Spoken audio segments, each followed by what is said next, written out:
Vítám vás u dalšího týdne, dneska je středa, já jsem včera teda byl taky běhat, asi na 6,5 kilometru, bylo to teda jako, bylo to těžký, ale zase si říkám, když si zvyknu na tady teploty, tak pak na závodě to bude jako nic, když tady ten závod, na který se připravuju, tak vlastně se běží hodnoci, předem podle toho, kolik prostě to běžíte hodin. A takže to, no uvidíme, jestli jako s jednou skupinkou poběžíme, dáme si nějaký trénink v noci nebo ne, ale máme v plánu nějaký jako delší, fakt opravdu delší běh ke konci července. No, to těžký, no, ale jako běhat takhle v těch vetrech. Ale prostě já nemám jinou možnost, jo, já před odpolední prostě se chci vyspat pořádně a to je fakt jako spíš ke všemu blbě. Kvůli tomu horku. Tak jsem třeba v 8, po 9. Jo, a nechci zase běhat náročno, mě to nedělá dobře. Takže náročno ne. No a dneska jsem si chtěla dát 2 takový tempový běhy, nebo intervaly, ale dám jenom jeden, protože jak jsem vám slíbila, že se stříhám videu, tak jsem nesestříhala. Koukala jsem zase, že to měsíc nevydávala, takže to zase bude dlouhý, na hodinu. Ne, to zase ne, tak týden jsem tam. No, tady ten měsíc mám plánu dát tolik výškových metrů, kolik mám v tom závodě. A pak strávit buď předposlední a poslední týden prostě v tréninku tolik času, kolik si myslím, že budu v závodě. No a příští měsíc to vypukne, no. Jako já si na jednu stranu říkám, sakra, to, že za měsíc před chvilkou, za měsíc a půl, nebo za 2, že tak. Když před chvilkou to byly 3 měsíce, 4.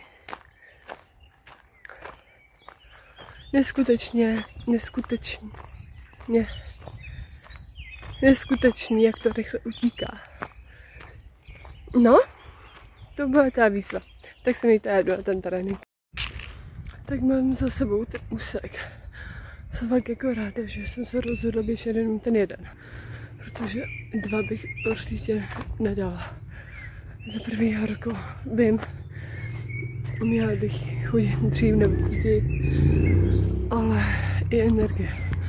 Vím to, nejedla jsem to dostatečně, odbývala jsem se, fakt jako je to znát, když pracujete fyzicky i psychicky. A do toho ještě sportujete. Tak to energie, kor potřebujete. Potřebujete doplňovat ty živiny. Makroživiny. Jo. Sacharidy fakt jako neodbývat. Já zdravím. Dneska je sobota. Já jsem vlastně teď 2 dny měla volno. Ve čtvrtek to jsem chtěla běhat. Ale měla bych fakt jako opravdu 3 dny běhu. A to jsem úplně nechtěla. No a včera jak jsem neměla energie. No takže dneska jsem na takovým výběhu s holemi. A je to takový trailový běh. 5krát do kopce jdu rychle a z kopce běžím. Teď mi čeká poslední kopeček. Je to asi krák, nebo kolik to mě říct, vůbec netuším, ale je to fakt jako dálka. No,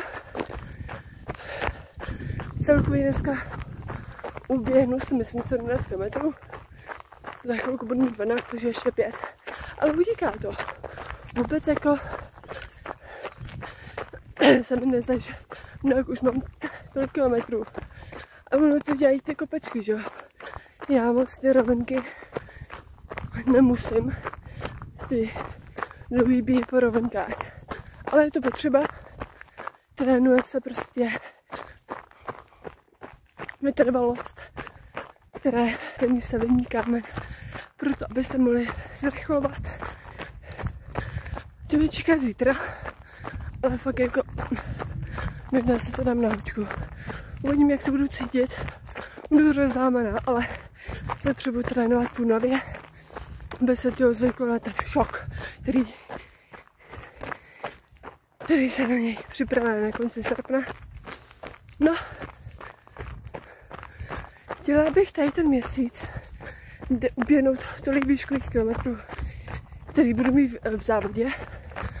A když si dám 150 nebo 200 kilometrů, budu jenom ráda. Ke konci měsíce bych si chtěla dát opravdu další běh. Tak uvidím, jak mi to vyjde. Držte mi palce a já jdu dál. Tam za chvilku, tamhle, jak je to, vy to nevidíte, ale za chvilku se budu otáčet nahoru. A pak poběžím jenom z kopečka a na autobus. Tak, 12 km, hodina 38, paráda. Můj cíl byl dodat okolo 2 hodin, což se mi nepodaří, ale to takhle. Já jsem věděla, že se mi to nepodaří, ale do 2:30 bych to dát mohla. Já vás zdravím, dneska je neděle a já jsem v takovým menším klusu po včerejších kopcích. A musím vám říct, že mě nic nebolí. Možná to je tím, že jsem tělu dodala živiny. Dala jsem si vlastně na 2 studenou sprchu, pak na noc ještě ledový krám. Myslím si, že to zabralo. Já vám přeju krásné úterní odpoledne. Já jsem na výběhu. Dala jsem si za úkol takový delší běh, zase v terénu, ale s větším převýšením. Mám za sebou už skoro 14 km. Já to miluju. A že mi z toho utíká, jo. Vy to jako nevíte, že jste na nohách. Já už jsem na nohách 2 hodiny a 20 minut. Je to snad. Ty kopce už bolí. Ale příprava musí být. A pokud všechno dobře dopadne, tak chci tam znovu ve čtvrtek a příští týden ještě 2krát. A nebo ve čtvrtek, nebo v pátek, kdy mám volno. Teoreticky bych si chtěla dát ještě další běh. Okolo, já nevím, no, asi 40 nebo 50 km, tak uvidíme. Ale pokud přežiju tohle a přežiju ten závod, to tak dám už asi všechno, protože jako dneska je to kluský, klouže to jak kameny, tak kořeny, ale simulace na závod, tam nikdy nevíte, jaký bude počasí, jestli bude pěkně nebo bude pršet. Může pršet jen před, může to taky klouzat. Jo, teď vím, že tam bude pršet. Ale je to život, dala jsem se na boj, tak musím bojovat. A jako minule do kopce jdu, z kopce běžím, ale ten se běh je dneska hodně pomalej, protože po tomhle běžet rychle, tak si ho rozbiju čumák. Já vám to ukážu.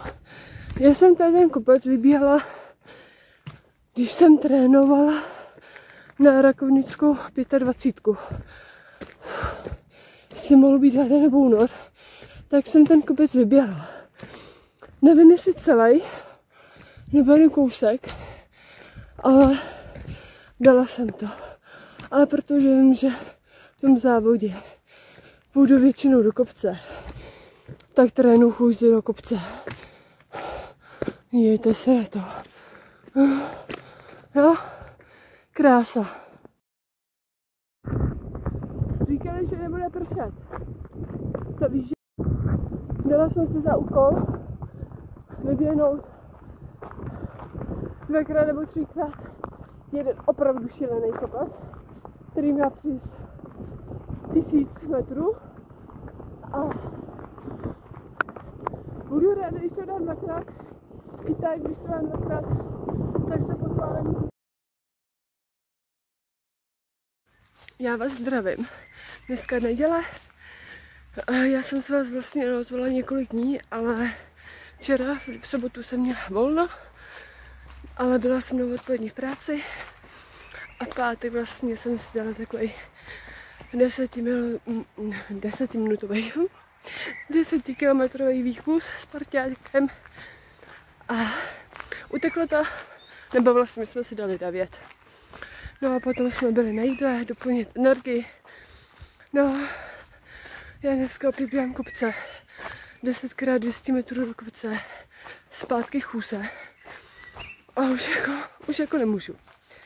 Trošku jsem to přehnala, ale já vám k tomu potom ještě povím víc, že teď poběžím zase nahoru.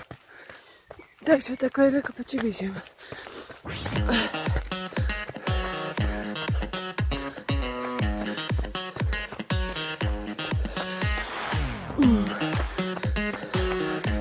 Ten kopec je fakt strmý.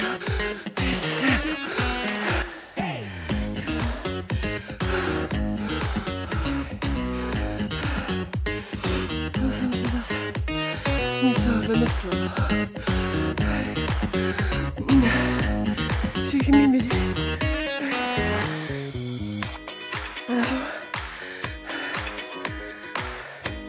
ještě mi chybí 2 kopce, ale jako už jmenuji z posledního. A já se taky nedivím, že? Protože tady ten týden, dnešní den je to vlastně 4. běh. Já si dobře počítám, ale 4. běh z kilometráží, já nevím, kolik dneska můžu mít.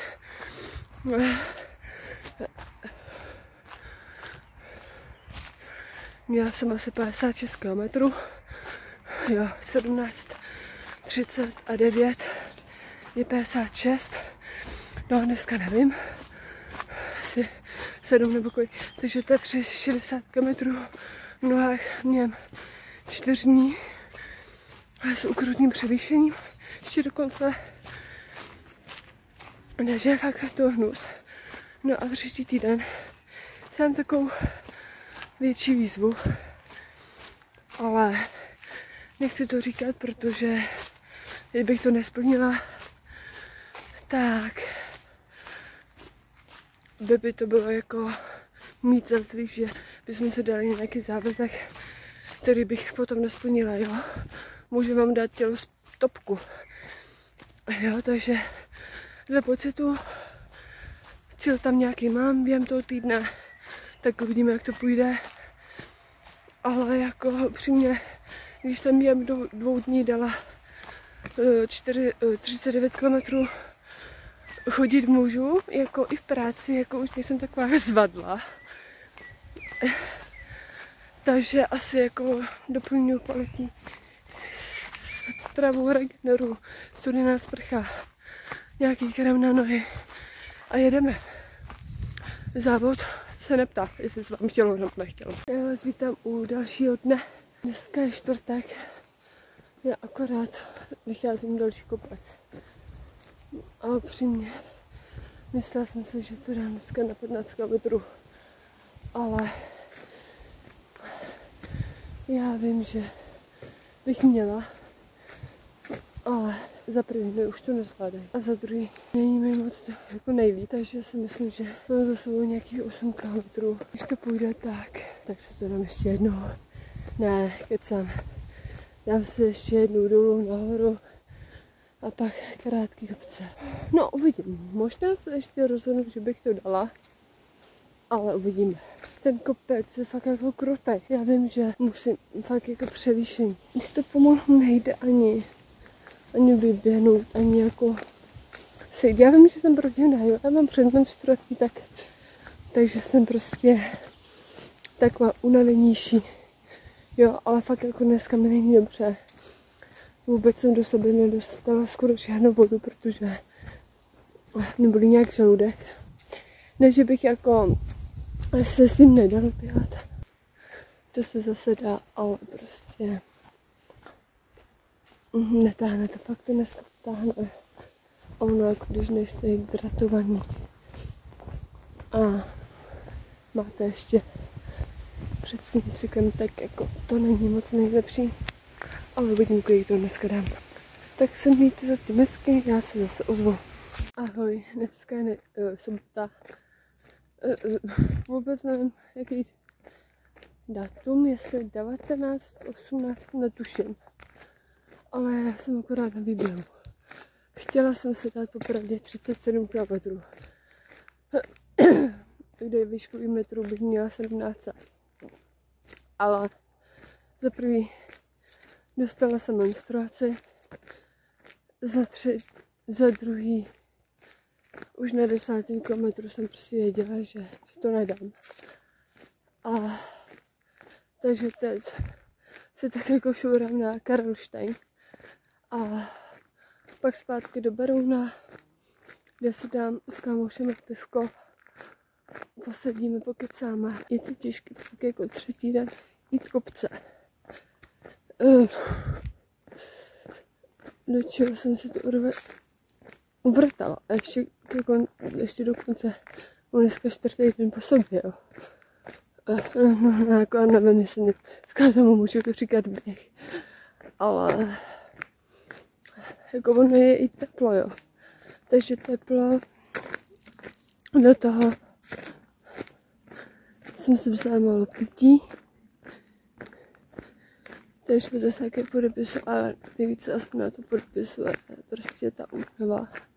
Když jako dneska jsem měla kvalitní regeneraci, dneska jsme spala jako 7 nebo 8 hodin. Ale prostě ta menstruace vám jako sebere několik sil. A i přesto, že jsem jako v týdnu cítila únavu, tak jako to bylo v pohodě, jo. Nějak jsem to dokázala prostě korigovat, ujíst, uregenerovat. A když občas to jako bylo těžký, a když to, abych si šla lehnout, tak za prvý jsem měla kurz, za druhý trénink a s menstruací jsem vůbec tenhle týden nepočítala. No, úplně mi to trošku přeházelo, ale to nevadí, doklepu tenhle týden, příští týden takový reggae a pak zase budeme pokračovat dál. Takhle jdu krásně. A pak zase hodím 18 km skoro, 17,5 a už jdu 2 hodiny 56 minut, no prostě dneska to nekapne. Možná ani těch 30. To jak se vidí. No, já jdu pokračovat, mějte se krásně a užijte si sobotu. Když se budete koukat na tohle video, tak určitě nevím, jaký bude den. Včera jsem se neozvala ani vlastně ty předchozí dny, ale včera to bylo docela dobrý. Včera jsme s partou běžců šli běhat. Běh chůze jsme si dávali, vždycky chůze byla do kopce a dali jsme 62 km převýšení. No, já jsem nějakých 1145, tak nějak poslední 1200, tak nevím, čemu se dá věřit. A dali jsme to za nějakých 8 hodin. A fakt to byly jako trénink, kdy už jako nemůžete. Bolí vás všechno. jako já to znám, já jsem vlastně dala Jezerskou 50, letní Jezerskou 50, to mělo 48 km. Takže jsem si vlastně dala svých 50 km. Bylo to skvělý, podpora byla úžasná. Zaběhla jsem si vlastně i třetí, asi nejrychlejší čas na 30 kilometrech. Bylo to docela dobrý, no. Dali jsme si vlastně po 13 kilometrech kávu, nějakou tyčinku. Já bylo super, že jsme to šli vlastně takhle v týdnu, kdy jsou otevřený kody.